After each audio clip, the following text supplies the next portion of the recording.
Watch करिए। Okay. Amol Parekh का सवाल है, पूछते हैं एचडीएफसी और Reliance, HDFC bank and Reliance में कब एंट्री करें? HDFC bank one of the largest private sector bank में कहीं ना कहीं अंडर परफॉर्मेंस रहा है। अगर चार्ट्स पे देखें तो अच्छे लेवल्स पे ही है। 920 925 ये प्रीवियसली एक अच्छा इंपॉर्टेंट रेजिस्टेंस था। 2024 की बात करें तो वहां पे ये ब्रेकआउट हुए थे स्टॉक 2025 में। अपसाइड मोमेंटम हमें देखने को मिला 1000 रुपीज 1020 तक, और फिर से हम वही बेस पे है। So I think HDFC bank is a good bet. अच्छे लेवल्स पे रिस्क टू रिवॉर्ड रेशियो अच्छा रहेगा यहाँ पे। 925 का प्राइस चल रहा है, सो मुझे लग रहा है 890 का स्टॉप लॉस लगा के इसमें आप एक पोजीशन क्रिएट कर सकते हैं। और अगर सामने रिलायंस देखे तो एनर्जी में कहीं ना कहीं तकलीफ दिखी है हमें, और हायर लेवल से अच्छा शार्प फॉल रिलायंस इंडस्ट्रीज में देखने को मिला है। इंपॉर्टेंट जो बेस फॉर्मेशन था 1350 1360 के पास है, आज का लो 1373 का लगा हुआ है। So I think we are near to the important area of support. तो मुझे लग रहा है थोड़ा सा वेट करिए, 1350 1360 का राउंड कहीं पे बेस फॉर्मेशन बन रहा है, उसके बाद रिलायंस में बाय की सलाह बन रही है। सो रिलायंस में थोड़ा सा वेट एंड वॉच करिए। HDFC bank is at a very good price. Okay, Gagan Mittal ji का सवाल है, वो पूछते हैं नमस्कार सर, मेरे पास श्री लोटस डेवलपर्स और बजाज हाउसिंग फाइनेंस के शेयर्स हैं, मैं 30% लॉस में हूँ, मुझे क्या करना चाहिए? अगर लोटस डेवलपर में देखे चार्ट स्ट्रक्चर काफी वीक है, और स्टॉक में हम बेस फॉर्मेशन बना हुआ था 150 के पास, उसका भी ब्रेकडाउन हुआ है पिछले ट्रेडिंग सेशन की बात करें तो।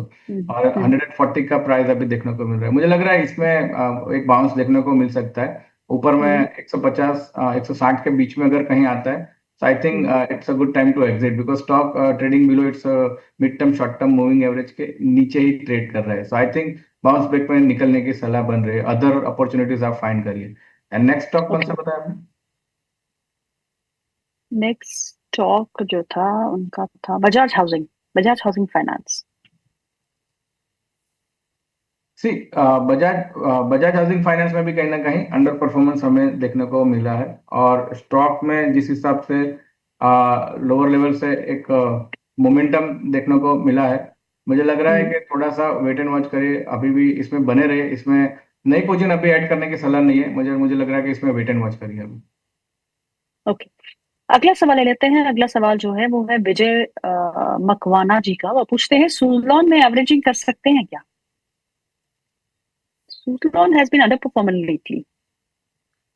Yes, it's under performer. अगर इंडेक्स के सामने देखें तो सुजलन एनर्जी में कहीं ना कहीं अंडर परफॉर्मेंस दिखा है। Nifty 50 index, Nifty 500 index, multi cap भी देखते हैं हम 750 इंडेक्स को भी अंडर परफॉर्म ही कर रहा है। एंड टेक्निकल स्ट्रक्चर भी वीक है। 50-51 के पास अच्छा बेस फॉर्मेशन था, उसका ब्रेकडाउन हुआ है रिसेंटली। तो मुझे लग रहा है थोड़ा सा प्रेशर रहेगा प्राइस में।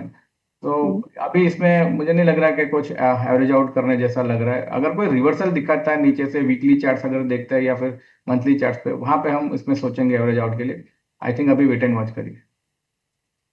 ओके, अनूप जी का सवाल है, वो पूछते हैं वीएसटी इंडस्ट्रीज के बारे में। उनके पास वीएसटी इंडस्ट्रीज के 397 शेयर्स है at the rate of 280 rupees. My horizon is 1 year to 1.5 years, is it good idea to hold them?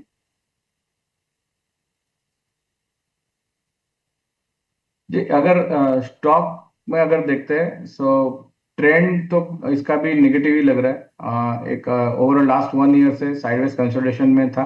52 week लो के पास ही ट्रेड कर रहा है। और जनरली हमारा टेंडेंसी यही रहता है, अगर कोई स्टॉक 52 वीक लो बना रहा है तो वहां पे पोजीशन ऐड करने का सोचते हैं। मगर मार्केट में ये ऑब्जर्वेशन रहा है मेरा कि 52 वीक जो लो स्टॉक्स होते हैं वो काफी बार और गिरावट दिखाते हैं। अगर ये स्टॉक की भी बात करें, हम अंडर परफॉर्मेंस दिख रहा है। अगर फंडामेंटल्स में भी दिखे तो प्रॉफिट्स भी उतने कुछ खास ऑल टाइम हाई पे नहीं है। मुझे लग रहा है कि अभी थोड़ा सा डिप देखने को मिल सकता है जिस हिसाब से प्राइस स्ट्रक्चर बना है। अगर इसका वीकली चार्ट भी देखे तो काफी अच्छा बेस फॉर्मेशन का ब्रेकडाउन दिखा है। तो नीचे में मुझे लग रहा है ये 220 से लेके 220 का एक इंपॉर्टेंट सपोर्ट है। अगर ये ब्रेकडाउन किया तो हम यहाँ इसमें 200 तक के लेवल भी देखने को मिल सकते हैं। तो आई थिंक एवरेज आउट की सलाह अभी तो नहीं बन रही है। ओके, अगला सवाल जो है वो है अजय यादव जी की तरफ से। वो पूछते हैं मान्यवर के बारे में। मान्यवर के 200 शेयर है उनके पास 755 के लेवल पे, और महाराष्ट्र सीमलेस है उनके पास 200 share eight the rate of 645।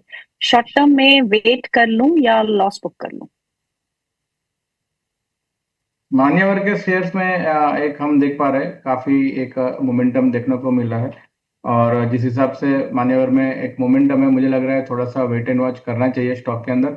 जो पोजीशन बनी हुई है, जो ऑलरेडी पोजीशन होल्डिंग है, उसे ही आप होल्ड रखिए। और मुझे लग रहा है कि स्टॉक में एक रिकवरी आने वाले टाइम में देखने को मिल सकती है। Okay, and Maharashtra seamless?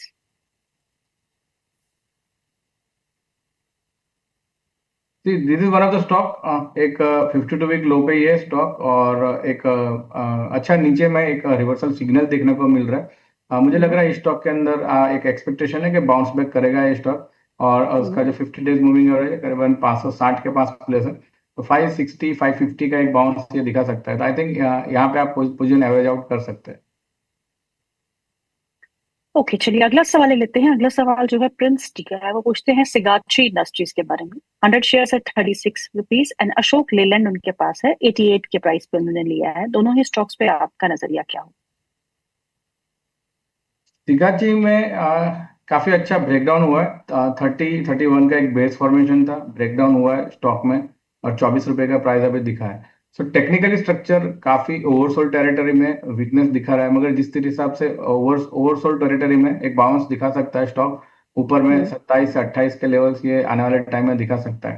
तो मुझे लग रहा है शॉर्ट टर्म के लिए एक प्ले आउट कर सकते हैं, मगर लॉन्ग टर्म के चार्ट इसके कुछ खास अट्रैक्टिव नहीं दिख रहे। तो उस हिसाब से आप प्लान कर सकते हैं। शॉर्ट टर्म बेट के लिए इसमें हम लॉन्ग कर सकते हैं। Comparatively okay. अशोक लेलैंड के अंदर अगर बात करें, it is a good stock, fundamentally strong company, out performance दे रहा है स्टॉक इन इंडेक्स के कंपैरिजन में। तो मुझे लग रहा है this is the one stock. और ऑटो सेक्टर में व्यू भी पॉजिटिव है। मुझे लग रहा है इसमें एक आप एवरेज आउट कर सकते हैं। ओके, अगला सवाल ले लेते हैं। अगला सवाल जो है वो है अनूप जी का। वो पूछते हैं आईओसी के शेयर्स के 386 शेयर्स एट 167 रुपीज 54 पैसा। My horizon is again 1 to 2 months। Is it good idea to hold them ahead of the budget? IOC के शेयर है उनके पास। I think it is a good idea to hold this stock. मुझे लग रहा है जिस हिसाब से चार्ट स्ट्रक्चर फॉर्म हुआ, अगर इसके लॉन्ग टर्म के चार्ट्स काफी अट्रैक्टिव एंड पॉजिटिव लग रहे हैं, शॉर्ट टर्म में थोड़ी सी डाइसी हुआ है और वॉलेटिलिटी दिखा है स्टॉक ने। मुझे लग रहा है इसे होल्ड करना चाहिए। और ऊपर में 170 एक अच्छा रेजिस्टेंस प्लेसमेंट दिख रहा है। 170 का ब्रेकआउट होता है और सस्टेन हो रहे हैं हम, तो स्टॉक में आने वाले टाइम में 190 तक के टारगेट देखने को मिल सकते हैं। और लोअर लेवल्स में ध्यान रखना है, जो लेवल्स ध्यान में रखना है 150 एक अच्छा बेस फॉर्मेशन प्रीवियसली यहाँ पे ब्रेकआउट हुआ था, तो it is a very good area of support. So 150 तक जब तक हम होल्ड कर रहे हैं, मुझे लग रहा है स्टॉक में आने वाले टाइम में एक अपसाइड मूवमेंट देखने को मिल सकता है। जी, आज एमआरपीएल के आप चार्ट्स देखिएगा यज्ञेश, क्योंकि यार नतीजों के बाद एक चार चांद लग गए हैं उसके शेयर में और एक अच्छा मोमेंटम हम उस स्टॉक में देख रहे हैं। क्या करें अब इन लेवल्स पे?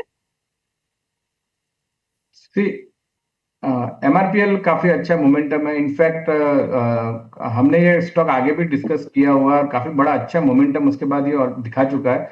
और अभी हम देख पा रहे हैं कि काफी अच्छी वॉल्टिलिटी देखने को मिल रही है। पिछले कुछ अगर 10-15 ट्रेडिंग सेशन देखे, स्टॉक काफी अच्छा मोमेंटम अपसाइड डाउनसाइड दोनों तरफ दिखा रहा है। अच्छे नतीजे के बाद हम देख रहे हैं आज काफी बढ़िया वॉल्यूम क्रिएट हुआ है और लोअर लेवल से काफी अच्छी रिकवरी है। इसमें जो लेवल ध्यान में रखने 150, जो आज उसके ऊपर ही हम इसका क्लोजिंग अगर मिल रहा है, सो मुझे लग रहा है आने वाले टाइम में स्टॉक में एक अच्छी अपसाइड मोमेंटम देखने को मिल सकती है। और ऊपर के जो लेवल ध्यान में रखने 175, जहां पे हमने प्रीवियसली एक रेजिस्टेंस देखा था। So I think it's a good bet short term के लिए। 175 के लिए हम इसमें बेट ले सकते हैं। आज के सेशन में तो करीबन 10% ऊपर है, सो स्टॉप लॉस कहीं ना कहीं दूर देखने को मिल रहा है, मगर 136 का इसमें मुझे लग रहा है स्टॉप लॉस के साथ अगर कोई गिरावट आती है तो भी बाय की सलाह बन रही है 175 के टारगेट के लिए। ओके, अगला सवाल जो है वो है हिताची एनर्जी पे, जिसको हम पावर इंडिया बोलते हैं। हिताची एनर्जी के 18,500 में लिया है उसने शेयर। पूछते हैं आपसे अब क्या करूं, क्योंकि आज ये स्टॉक जो है आज भी हरे निशान में है, 1 पैसे का इजाफा है, 1683 के आसपास है, तो नुकसान तो इन्हें हो रहा है। तो पूछ रहे हैं आपसे क्या करना चाहिए? One of the good company, एक अच्छी कंपनी है। अगर चार्ट स्ट्रक्चर भी देखे, वो लॉन्ग टर्म के चार्ट्स तो इसके काफी अट्रैक्टिव लग रहे हैं। प्रीवियसली जो इम्पोर्टेंट जो लेवल ब्रेकआउट के थे 16,500 और 800 के अराउंड, वही लेवल पे हम पिछले 3-4 ट्रेडिंग सेशन से होल्ड कर रहे हैं और कंसोलिडेट कर रहे हैं। सो आई थिंक यहाँ पे अगर उनके पास कैपिटल एलोकेशन है तो मुझे लग रहा है एवरेज आउट करना चाहिए, लेवल्स पे बाय करना चाहिए। और मुझे लग रहा है आने वाले टाइम में स्टॉक 20,000 के लेवल्स छू सकता है, और अगर ब्रेकआउट हम्म, करता है तो उसके ऊपर के लेवल हमें देखने को मिले। सो फर्स्ट टारगेट इज 20,000, सो इस एरिया में हमें हम्म, बाय की सलाह बन रही है, और इसमें हम्म। स्टॉप लॉस जो मेंटेन करना है 15,800 का। ओके, तुषार का सवाल है, पूछते हैं रिलायंस, सॉरी, जियो फाइनेंस पे पूछते हैं, जियो फाइनेंस में अब क्या करना चाहिए? जियो फाइनेंस की अंडर परफॉर्मेंस रही है पिछले एक महीने में, तो गिरा ही है ये स्टॉक। क्या करें इस स्टॉक में अब? We have a negative view on Jio finance. हमारे रिसर्च रिपोर्ट के हिसाब से मुझे लग रहा है कि अभी भी उतना कुछ खास अट्रैक्टिव नहीं लग रहा है स्टॉक में। हम्म, इनफैक्ट जो रिसेंटली ब्रेकडाउन हुआ है 280 275 के अराउंड, उसके बाद स्टॉक में फास्ट मोमेंटम डाउन साइड देखने को मिला है। एक हम्म, इंपॉर्टेंट एरिया ऑफ सपोर्ट है 260 265 के पास, तो मुझे लग रहा है स्टॉक यहाँ हम्म, पे कंसोलिडेट करेगा। मगर इसमें ऐसा कोई बड़े अपडेट नहीं है कि यहाँ से मुझे लग रहा है कि स्टॉक में कोई बड़ी तेजी होगी। सो आई थिंक हम्म, इसे आप होल्ड करिए 260 के स्टॉप लॉस से। मगर नया हम्म। स्टॉक बाइंग का मुझे नहीं लग रहा अभी कोई सलाह बन रही है इसमें। विनोद का सवाल है, वो पूछते हैं ओरिएंट सीमेंट के बारे में। उनके पास 200 शेयर है ओरिएंट सीमेंट के, जिन्होंने 196 रुपए के भाव पे खरीदे हैं। आपसे पूछते हैं क्या करना चाहिए सीमेंट में? कुछ आज बॉयंसी देखने को मिल रही है। आप अल्ट्राटेक देखिएगा, आप ग्रेसिम देखिएगा, वो हरे निशान में कामकाज कर रहे थे। अंबुजा भी आज अच्छा खासा अपने आप को होल्ड करे हुए हैं। अल्ट्राटेक सीमेंट में भी आज करीबन 1% का इजाफा था। तो क्या करें पहले तो ओरिएंट सीमेंट में क्या करिए, फिर सीमेंट स्पेस पे सबसे वेल प्लेस्ड चार्ट किस स्टॉक का है? ओरिएंट सीमेंट में अंडर परफॉर्मेंस तो रहा है, मगर हम्म, अगर लॉन्ग टर्म चार्ट्स अगर देखें तो स्टॉक अपने अच्छे लेवल्स पे रुका हुआ है।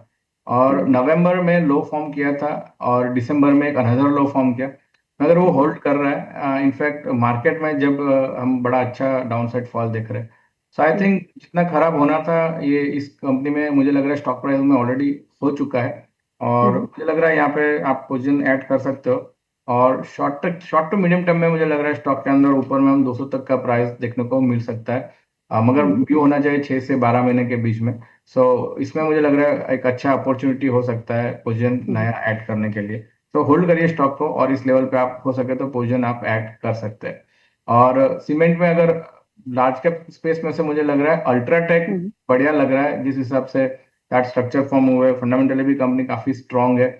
और अगर इसके मंथली चार्ट्स, अगर weekly charts, long term charts देखें तो ट्रेंड क्लियरली अप है, और इंपोर्टेंट एरिया से ही प्राइस बाउंस हो रहे हैं। मुझे लग रहा है हम्म, आने वाले टाइम में अल्ट्राटेक सीमेंट भी एक अच्छा प्लेयर हो सकता है सीमेंट सेक्टर में से।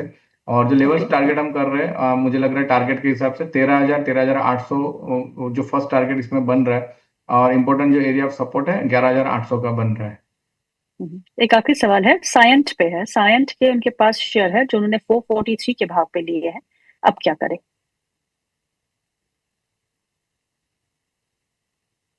साइंट के अंदर एक साइडवेज कंसोलेशन है। मुझे लग रहा है कि अभी होल्ड करिए, और कंसोलिडेशन का कोई ब्रेकआउट होता है सो अपसाइड मोमेंटम ये दिखा सकता है स्टॉक। सो रिसेंटली जो पोजीशन होल्ड है उसे ही होल्ड रखिए, नई पोजीशन मत ऐड करिए। अगर वो अपसाइड ब्रेकआउट हो रहा है then we can think about it, but right now hold the earlier position. Gold पे क्या कहेंगे आप यज्ञेश? एक्सलेंट मूव है। गोल्ड एंड सिल्वर में काफी बड़ा अच्छा मूव है। अगर हम इंटरनेशनल आउंस की बात करें, एक कंसोलेशन रेंज ब्रेकआउट दिखा है 4500 के ऊपर, और रिसेंटली उसके बाद एक कंसोलेशन दिखा, और लास्ट 2 to 3 ट्रेडिंग सेशन में एक अच्छा मोमेंटम दिखा, और करीबन 4,890 के पास है, मतलब ऑलमोस्ट 4,900 के पास हम पहुंच चुके हैं। मुझे लग रहा है 5,000 तो एक बहुत जल्दी दिखाएगा अगर इंटरनेशनल की बात करें तो।